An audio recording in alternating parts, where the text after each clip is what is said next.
À voix nue. Toute cette semaine, de lundi à vendredi, Thibaut Henneton rencontre Gérard Bérébi.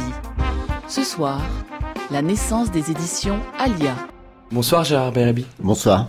On se retrouve ce soir après avoir évoqué les années qui précèdent la création de la maison d'édition que vous dirigez aujourd'hui et que vous avez fondée en 1982. Vous avez alors 32 ans ou presque et vous trouvez que tout est de la merde. C'est un peu présomptueux, il faut l'avouer. Mais je crois que quand on veut faire quelque chose, tout ce qui existe, en quelque sorte, ne nous convient pas. Sans quoi, on veut faire carrière. C'est-à-dire, on a un boulot, on travaille dans un milieu et on fait des choses plus ou moins semblables, plus ou moins différentes, avec plus ou moins de talent et plus ou moins de réussite que les autres. Et c'est une vie comme une autre pour moi. Je pourrais faire une comparaison si vous voulez. C'est quand par exemple 3-4 personnes s'associent et font un groupe de rock. C'est que généralement, bien sûr, ils subissent des influences pour arriver à la musique qu'ils vont faire, mais ce qu'ils vont faire, essayer de trouver un son qui se remarque, un son inédit, quelque chose qui frappe un peu les oreilles, c'est qu'ils ont un point de vue critique sur tout ce qui existe. Et bien sûr qu'il y avait des choses que j'aimais et qui me plaisaient dans les livres qui existaient, mais dans l'ensemble, je pensais que j'allais arriver et bouleverser tout ça. Et je pense que c'est un sentiment, positif. L'analogie avec le rock, c'est quelque chose que vous faites assez souvent. Vous comparez plutôt votre maison d'édition à un label. Oui, c'est un label parce que ça fonctionne comme un label, c'est-à-dire que c'est comme un groupe. Parce que quand on voit les individus, même si je travaille par exemple avec des gens avec lesquels je m'entends très bien, objectivement, nous n'avons rien à voir et rien à faire ensemble. Et ce qui nous attire, qui nous fédère et qui fait que l'on peut arriver à ce résultat, c'est qu'il y a cet intérêt commun pour une chose qui nous passionne et donc chacun donne le meilleur de lui-même et ça fonctionne comme cela. C'est-à-dire que c'est pas une association, il y a un technicien pour la fabrication, il y a quelqu'un qui est qualifié pour s'occuper des affaires commerciales, l'autre qui s'occupe de la partie éditoriale. C'est une espèce de magma où tout se mélange, où tout le monde se marche un peu dessus et tout le monde fait un peu tout et c'est très éprouvant, mais en même temps je trouve que c'est salutaire parce que il n'y a que comme cela, c'est-à-dire que personne ne dit c'est pas mon domaine, je ne sais pas faire ça. Et en même temps, de faire des choses qui ne sont pas naturelles pour nous permet de ne pas se scléroser, c'est-à-dire qu'on n'a pas des habitudes dans un domaine, je ne suis pas professionnel de quelque chose. Est-ce que vous vous souvenez précisément du jour où vous êtes allé, j'imagine, à l'Institut national de la propriété industrielle, déposer la marque Alia, enfin... Ah, je l'ai pas déposé. Alors comment ça s'est passé la fondation? Ça s'est passé que j'ai créé la maison avec un ami qui s'appelle Jean-Claude Renaud, qui travaillait aux éditions Plasma et qui était sur le déclin et qui ont fait faillite. Lui avait une expérience, moi je n'en avais aucune. Et j'ai décidé de créer cette maison et on était ensemble et dans un bar et il a suggéré les toilettes Alia parce qu'il a été aux toilettes et il m'a dit c'est le début de l'alphabet. Évidemment, moi tout de suite j'ai pensé à l'urinoir de Marcel Duchamp, l'histoire me plaisait beaucoup, il y avait une couverture de la revue surréaliste belge Les Lèvres Nues dans laquelle les lettristes et futurs situationnistes ont écrit leurs textes théoriques les plus importants, où on voit la statue de la liberté. Il y avait un dessin où il y avait la statue de la liberté qui tirait une chasse d'eau. Après, il y a d'autres significations qui se sont révélées mais qu'on ne connaissait pas au départ. Le latin, Alia, les choses autres, les autres choses, l'élévation spirituelle. Complètement. Et puis chez les Juifs, c'est Alia, c'est la montée vers la Terre Sainte. Après, il y a plein de sens. Maintenant, c'est devenu une résonance qui nous est accolée parce que on connaît notre travail et l'orientation de notre travail. Mais au départ, c'était comme ça. Au départ, c'est une provocation, donc. Oui, toujours, tout le temps. Et concrètement, donc, très matériellement, juridiquement, vous vous rappelez aller C'est très simple. L'administratif, je me suis la renseigné, paperasse. Comment constituer une société. Il fallait un capital, je crois, de 2000 ou de 5000 francs de l'époque, qui correspond à quelques milliers d'euros. Il fallait un gérant, en l'occurrence c'était moi, donc j'ai signé. Et puis j'ai fait les démarches administratives et puis je me suis jeté à l'eau pour faire des livres. C'est-à-dire que j'ai appris en faisant, parce que j'avais un associé qui avait de l'expérience. Mais très rapidement, et pour des raisons naturelles, nous nous sommes séparés sans nous fâcher. C'est-à-dire que moi, j'étais parti pour une véritable aventure et lui pensait faire une maison d'édition comme un travail, j'allais dire, normal. Alors que pour moi, c'était un investissement total dans le sens où quand j'entreprends quelque chose, je m'y risque. Et en quelque sorte, ça paraît un peu ronflant, mais j'y mets ma vie en jeu. Mais vous dites un investissement total, mais au départ, c'est un investissement qui est assez relâché, je dirais. Vous publiez peu de livres par an, vous faites d'autres choses à côté C'est relâché. J'ai publié peu de livres parce que je ne savais pas trop où j'allais. C'est-à-dire que, encore une fois, je le redis, je me méfie toujours de la manière dont on raconte des histoires a posteriori. Vous savez, j'étais chez moi, je réfléchissais, j'ai commencé à prendre des notes et puis j'ai écrit et j'ai construit mon projet. Je savais qu'il fallait que je passe par des étapes, mais j'avais tout dans la tête, etc. Non, j'avais dans la tête l'envie et le désir de faire quelque chose, et je pensais que j'étais à même de le faire. Et les choses se sont construites progressivement, par étapes, et surtout à travers des rencontres, des découvertes, parce que les éditions Alias sont mon université. Oui, donc vous commencez, vous prenez des textes négligés par les autres éditeurs ou non protégés par le copyright. On peut prendre un exemple, par exemple, un des deux seuls livres que vous publiez en 1987, c'est Dialogue aux enfers entre Machiavel et Montesquieu, de Maurice Joly, un texte qui date de 1864, mais avant de le publier chez Alia, vous l'avez lu évidemment, c'est donc qu'il existait une édition quelque part. Ouais. En quoi ne vous a-t-elle pas satisfait ? Eh bien, c'est l'un des livres à mes yeux les plus importants que j'ai publié aux éditions Alia, parce qu'il illustre parfaitement ma démarche. Maurice Joly était un avocat qui a été emprisonné parce que c'était un opposant à Napoléon. Son livre a été publié en Belgique parce qu'on ne pouvait pas le publier en France, c'était interdit. Et Maurice Joly, s'inspirant de l'abbé Galliani qui avait publié le dialogue sur les blés, a eu l'idée de faire dialoguer Machiavel et Montesquieu, à savoir leur représentation de l'état de droit et de l'état de fait. Et il montre dans ce livre, je ne vais pas l'exposer dans sa totalité, mais je prendrai un seul exemple, c'est l'exemple de la presse. Ce que dit Maurice Joly en faisant dialoguer Machiavel et Montesquieu, il dit « N'emprisonnez pas vos opposants, ne les empêchez pas de parler et d'écrire, appropriez-vous ce qu'ils disent, afin de détourner le propos du cours naturel du fleuve. » Et j'ai trouvé que c'était éminemment moderne, très contemporain, et je pense qu'à ce moment-là se situe la naissance ou les balbutiements, à la fin du XIXe siècle, de ce qu'on nommera plus tard la société du spectacle. Et ce livre-là était très important parce qu'il a une double histoire, et ça m'a passionné. C'est-à-dire que le livre de Maurice Joly a été repris par les services secrets russes, à savoir l'Okhrana, à l'époque, c'était la police tsariste, pour fabriquer un faux qui est le plus grand faux de l'histoire, à savoir les protocoles des sages de Sion, qui est le livre qui a été le plus vendu au monde après la Bible.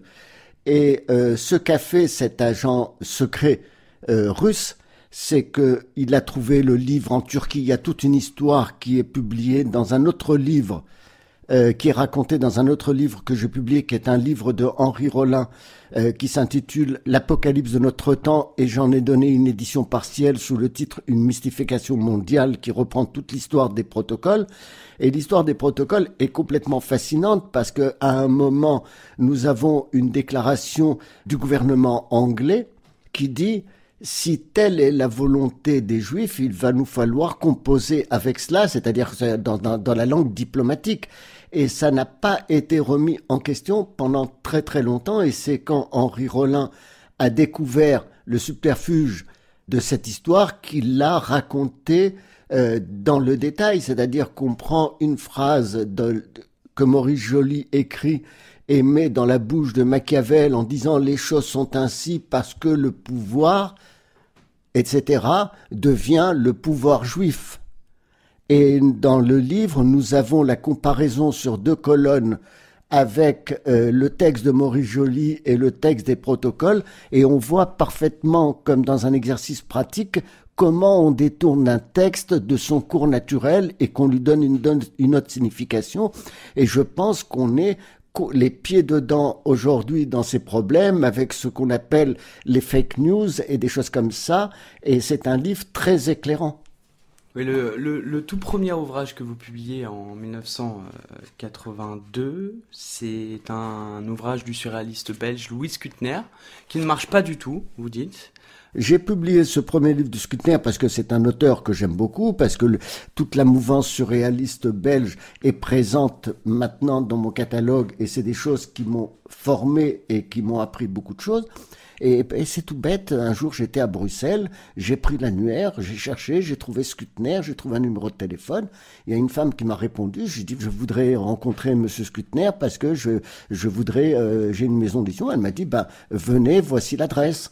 Et puis je l'ai rencontré, et puis la chose s'est faite. Alors les livres ne marchaient pas, comment j'ai fait? J'ai eu l'idée, les premières années, puisque j'apprenais à faire des livres, je ne savais pas les faire, de mettre mes capacités balbutiantes, comme si elles étaient déjà professionnelles, au service des autres. Et donc j'allais voir des éditeurs pour m'occuper de la fabrication de leurs livres, et j'émettais une facture pour le travail réalisé. Je travaillais avec une imprimerie qui a été d'accord pour que je fasse sans que ce soit officiel, mais et c'était parfaitement légal, c'est-à-dire il n'y avait pas de contrat officiel, c'est-à-dire que je faisais l'agent commercial pour mon imprimeur qui était à l'époque en Belgique, et je lui ramenais des clients. Les factures que j'émettais à mon imprimeur servaient à compenser les factures qu'il me faisait pour pas que je puisse, que je ne pouvais pas payer, parce que si je devais les payer, j'étais parti en faillite. Donc c'est des petits bidouillages comme ça qui de fil en aiguille m'ont permis de faire 5, 10, 15, 20 livres, et les 10 premières années de la maison d'édition, ou plus précisément les 9 premières années de la maison d'édition, j'ai publié 30 livres en 9 ans. Et en 1991, je décide à ce moment-là, non pas de tout abandonner parce que ça marchait pas, mais de mettre les bouchées doubles et de m'y consacrer pleinement. Et cette année-là, je publie 15 livres et il y a une grande avancée. Et là, ça commence à bouger parce qu'il y a différentes étapes. La première étape s'opère à travers le recueil de documents tout à fait inédits que j'ai publié en 1985, les documents relatifs à la fondation de l'Internationale situationniste. Dont on parlait hier. Le deuxième ouvrage qui a fait parler de lui, c'était en 1991. J'ai publié un auteur contemporain qui s'appelle Michel Bounan, avec un livre qui s'intitule Le temps du sida, qui a provoqué un certain malaise. Donc ça, c'est votre premier livre inédit en français, si je ne m'abuse. Contemporain. Et il se trouve que on tourne toujours autour des situationnistes, car Michel Bounan était le médecin de Debord. Oui, à la fin de la vie de Debord, Michel Bounan a été le médecin. C'est attesté dans la correspondance qu'ils ont échangée. Et j'ai reçu ce manuscrit par la poste. Et si je l'ai reçu par la poste, j'en ai déduit que l'auteur l'a envoyé à pas mal de maisons d'édition, parce qu'à l'époque, l'adresse de la maison d'édition, c'était une boîte postale et je travaillais de chez moi.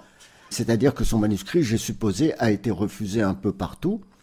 Quand je l'ai reçu, ça m'a particulièrement intéressé sur la question du sida, parce que il faut resituer les choses dans leur contexte, c'est qu'on était en 1991. Et l'information qu'il y avait sur le sida n'est pas du tout la même que celle qui circule aujourd'hui, et les connaissances non plus. Et Michel Bounan, qui était médecin, a été frappé par un élément, c'est que dans la presse médicale, on rapportait un certain nombre de propos des spécialistes du sida, notamment du professeur Montagnier. Et dans la presse, la grande presse, on rapportait toujours les mêmes propos du professeur Montagnier, mais certains propos n'étaient jamais rapportés. Donc il s'est intéressé à cela, ce qu'il a appelé les cofacteurs dans le développement de l'épidémie, c'est-à-dire l'affaiblissement immunitaire des individus, qui était dû au stress de la vie contemporaine, qui était dû à la chimie agroalimentaire, qui était dû à un certain nombre de cofacteurs qui font que le terrain était propice au développement de l'épidémie. On a traité l'auteur de charlatan, ça a fait un peu de bruit, même et pas mal. Notamment parce qu'il suggérait qu'il y avait l'homéopathie, par certains aspects, pouvait régler... Alors ça, c'est un mauvais procès qu'on lui a fait, parce qu'à la fin de son livre, il propose un traitement homéopathique, mais à aucun moment il n'affirme que ce traitement homéopathique est prescrit pour se guérir du sida. Il dit que c'est un traitement homéopathique pour tenter de renforcer ses défenses immunitaires. C'est pas du tout pareil. Et donc là, si vous voulez, j'ai appris à voir comment on organisait la confusion à travers cet exemple. Après ce livre-là, il y a un deuxième livre qui a beaucoup fait parler de lui. C'est très peu de temps après, je crois en 1991 ou 92, c'est Les Pensées de Leopardi. J'ai découvert les Leopardi à travers mon ami Gianfranco Sanguinetti qui m'en a parlé et qui m'a dit « Tu devrais faire ce livre, les Français ne connaissent pas, c'est un auteur italien important, parce que Leopardi jusqu'à présent était connu en France en tant que poète, et ce qu'il m'a suggéré et qui était un bon conseil, c'était de le faire découvrir en tant que penseur. » Et alors là, c'était la première fois aux éditions Alia que je voyais ça. Une presse incroyable, des ouvertures de suppléments littéraires, des émissions de radio, le tirage épuisé en un rien de temps. Ça y est, Alia était lancé. Je ne sais pas si c'était lancé, mais disons que c'était très encourageant. Et puis, je me souviens que quelqu'un m'avait dit « Écoute, c'est pas mal, t'as fait des choses dans différents domaines, mais avec Leopardi, où tu as l'air de bien réussir à faire connaître cet auteur, tu devrais te spécialiser dans les classiques italiens. » Et moi, c'est le genre de proposition qui me plombait tout de suite. C'est-à-dire, j'avais beaucoup de mal à imaginer cela. C'est-à-dire à m'instituer. Ce qui fait que juste après Les Pensées de Leopardi, je publie Jésus-Christ Rastaquouère du dadaïste Francis Picabia. Contre-pied. Et c'est ça qui me plaît. Quand je dis c'est ça qui me plaît, c'est-à-dire que non seulement ça me plaît, mais ça me motive et ça me donne l'envie. En prenant le contre-pied, comme vous venez de le dire, quand on regarde avec le recul l'ensemble des publications, il y a une assez grande cohérence dans tout ce qui se publie, dans des domaines extrêmement divers et variés, dans des époques très étendues, et toujours nous avons cherché, et je continue de chercher, ce qui se trouve dans les différentes époques et dans les différents domaines, comme recensé étant à la marge, mais en ramenant cette marge au centre. Oui, c'est assez frappant de constater le décalage entre ce que vous me disiez lors d'une précédente émission, avant-hier peut-être, votre rencontre avec le livre, tardive, chaotique, et puis la forme très structurée qu'a votre catalogue aujourd'hui. Il n'y a qu'à voir le livre catalogue que vous avez fait en 2010. Vous avez une table des matières qui est très structurée, où chaque ouvrage publié depuis 30 ans, 35 ans, vient prendre place dans cette table des matières, Europe médiévale, Renaissance, arcanes de l'âge classique, enfin je pourrais citer comme ça la table des matières jusqu'à la fin d'une époque, les conditions du vrai. Donc ça c'est... Alors je vais vous expliquer comment la chose s'est passée. C'est-à-dire que de 1982 à 2010, j'ai publié près de 5 ou 600 ouvrages. Et j'ai parlé tout à l'heure de Michel Bounan, qui est devenu un ami et qui est aussi médecin. Et un jour, on bavardait autour d'un café et je lui ai dit, voilà, avec tout le travail que j'ai fait, j'aurais besoin qu'on fasse un état de lieu et un diagnostic en quelque sorte. Et la chose l'avait amusé et intéressé, et aussi par amitié. Il a travaillé à reprendre l'ensemble des titres des catalogues, de les poser sur la table et de voir un peu ce qui se disait, que je disais de manière inconsciente. Et donc c'est Michel Bounan qui a pris les livres, il a fait des piles, il vous a dit voilà, c'est qui a structuré le lui catalogue de cette manière-là et qui a donné cette table des matières. Bon alors nous sommes maintenant, on avance vite, je suis désolé car le temps passe, mais en 1995, la maison traverse une crise. Quel genre ? Une crise financière, c'est-à-dire que les livres ne se vendaient pas, ou très peu. Je travaillais pour rien, et il fallait faire quelque chose, quoi. Ce quelque chose, ce sera la petite collection. Oui, j'ai eu l'idée d'inventer ce qu'on appelle la petite collection, parce que je voulais pas lui donner de nom de collection. Qui est en fait un C'était format. un profil. Je publie un premier livre de Malevich. La paresse comme vérité effective de l'homme. Ouais. Un texte inédit en français. Inédit en français, dont Patrick Lebedev a fait une magnifique couverture qui est toujours exploitée aujourd'hui. C'est-à-dire qu'il avait fait un carré noir, et avec le nom de l'auteur et le titre. Et les libraires s'en sont emparés, le public a acheté le livre, on n'en a pas beaucoup parlé, mais le livre marchait très bien. Dans le même temps, j'ai publié un texte de Marx qui se trouve dans le premier chapitre du Capital. C'est un livre très important à mes yeux, c'est le caractère fétiche de la marchandise. C'est de ce texte-là que s'est nourri Debord pour forger sa notion de spectacle. Et que les Althussériens ont voulu évacuer de l'œuvre de Marx. Et aussi, il y a une chose qui est très importante, c'est que je me suis posé la question du prix des livres que j'ai toujours trouvé très cher. Oui, vous dites, à moins d'être totalement abruti, aujourd'hui, on ne peut pas nier qu'un des problèmes fondamentaux de l'édition est le prix des livres. Ouais, je confirme que j'ai dit ça et je le redis, oui. Je le pense, c'est-à-dire qu'il ne faut pas faire une enquête sociologique très approfondie pour s'apercevoir que le problème fondamental de nos contemporains, c'est un problème d'argent au fond de la poche, quoi. Et donc, à partir de là, si vous faites des livres et que vous ne tenez pas compte de cela, moi j'avais l'impression qu'il y avait une malhonnêteté et aussi une démarche erronée.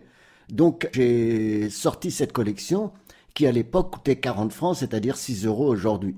Et j'ai maintenu le prix pendant plusieurs années, quelle que soit l'épaisseur de livre. Le livre pouvait faire 64 pages ou 180 pages.